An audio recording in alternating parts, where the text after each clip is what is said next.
SSC, RRB, PSC തുടങ്ങിയ മത്സര പരീക്ഷകൾക്ക് പ്രയോജനകരമാകുന്ന കുറച്ച് കറണ്ട് അഫയേഴ്സ് പരിചയപ്പെടാം. ഇന്ന് നമ്മൾ നോക്കാൻ പോകുന്നത് ജൂൺ 19 തീയതിയിലെ കറണ്ട് അഫയേഴ്സ് ആണ്. മുഖ്യമന്ത്രി VD സതീശൻ അവതരിപ്പിച്ച 2026-27 കേരള ബജറ്റിന്റെ പ്രധാന ലക്ഷ്യം ഓർ പ്രമേയം എന്താണ്?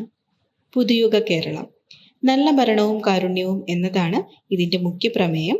ബജറ്റ് അവതരിപ്പിച്ച തീയതി 2026 ജൂൺ 19 ആണ്. VD സതീശൻ സർക്കാരിന്റെ ഒന്നാമത്തെ ബജറ്റാണിത്. മുഖ്യമന്ത്രി പദത്തിലിരുന്ന് ധനകാര്യ വകുപ്പ് കൂടി കൈകാര്യം ചെയ്ത് ബജറ്റ് അവതരിപ്പിക്കുന്ന മൂന്നാമത്തെ കോൺഗ്രസ് മുഖ്യമന്ത്രിയാണ് VD സതീശൻ. ഇതിനു മുൻപ് മുഖ്യമന്ത്രിമാരായിരിക്കെ ബജറ്റ് അവതരിപ്പിച്ച കോൺഗ്രസ് നേതാക്കൾ R ശങ്കർ, ഉമ്മൻചാണ്ടി എന്നിവരാണ്. 2026 June 19 national internet exchange of India എത്രാമത് സ്ഥാപക ദിനമാണ് ആഘോഷിച്ചത്? 23ാമത്. 2003 ജൂണിലാണ് NIXI സ്ഥാപിതമായത്.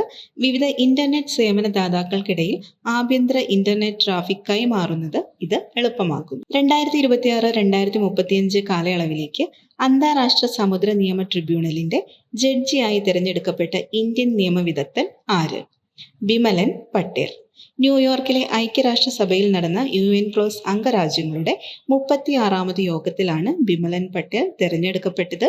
1982 ഐക്യരാഷ്ട്രസഭയുടെ സമുദ്ര നിയമ ഉടമ്പടി പ്രകാരമാണ് അന്താരാഷ്ട്ര സമുദ്ര നിയമ ട്രിബ്യൂണൽ സ്ഥാപിതമായത്. ഇതിന്റെ ആസ്ഥാനം സ്ഥിതി ചെയ്യുന്നത് ജർമ്മനിയിലെ ഹംബർഗിലാണ്. ഇറ്റാലിയൻ ജലവൈദ്യുത പദ്ധതി നിർമ്മിക്കുന്നതിനായി ഔദ്യോഗിക കരാറിൽ ഒപ്പുവെച്ച കമ്പനി ഏതാണ്? National hydro electric power corporation. 2026 June 16 Italian പദ്ധതിയുടെ നിർമ്മാണ ചുമതലയും നടത്തിപ്പും ഔദ്യോഗികമായി ഏറ്റെടുത്തുകൊണ്ട് NHPC ലിമിറ്റഡ് അരുണാചൽ പ്രദേശ് സർക്കാരുമായി അന്തിമ കരാറിൽ ഒപ്പുവെച്ചു. 2026 ജൂണിൽ പുറത്തിറങ്ങിയ ഹങ്കർ ഹോട്ട്സ്പോട്ട്സ് റിപ്പോർട്ട് പ്രകാരം ലോകമെമ്പാടുമുള്ള എത്ര മേഖലകളിലാണ് കടുത്ത ഭക്ഷ്യപ്രതിസന്ധി രൂക്ഷമാകാൻ സാധ്യതയുള്ളത്? 13. 2026 ജൂണിലെ റിപ്പോർട്ടിൽ സൊമാലിയോടൊപ്പം നൈജീരിയയും ഏറ്റവും ഉയർന്ന പട്ടിണി സാധ്യതയുള്ള രാജ്യങ്ങളുടെ പട്ടികയിലേക്ക് ഉയർത്തിയിട്ടുണ്ട്. കണ്ടെത്തിയിട്ടുള്ള 13 ഹങ്കർ ഹോട്ട്സ്പോട്ടുകളിൽ 12 എണ്ണത്തിലും പട്ടിണി രൂക്ഷമാക്കുന്ന പ്രധാന വില്ലൻ സായുധ സംഘടനകളും ആഭ്യന്തര യുദ്ധങ്ങളുമാണ് എന്ന് റിപ്പോർട്ട് വ്യക്തമാക്കുന്നു. ലോകത്തിൽ ഇന്ന് ജീവിച്ചിരിക്കുന്നതിൽ ഏറ്റവും പ്രായം കൂടിയ കരയോര ജീവിയായ ഏത് ആമയ്ക്കാണ് ഗിന്നസ് റെക്കോർഡ്സ് ഐക്കൺ പദവി നൽകിയത്? ജോനാഥൻ.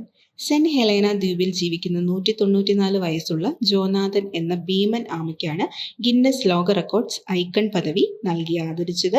ചരിത്രത്തിൽ രേഖപ്പെടുത്തിയിട്ടുള്ളതിൽ വെച്ച് ഏറ്റവും പ്രായം കൂടിയ ആമയാണിത്. ഇതുപോലുള്ള കറണ്ട് അഫയേഴ്സിനായി ചാനൽ ഫോളോ ചെയ്യുക. Thank you.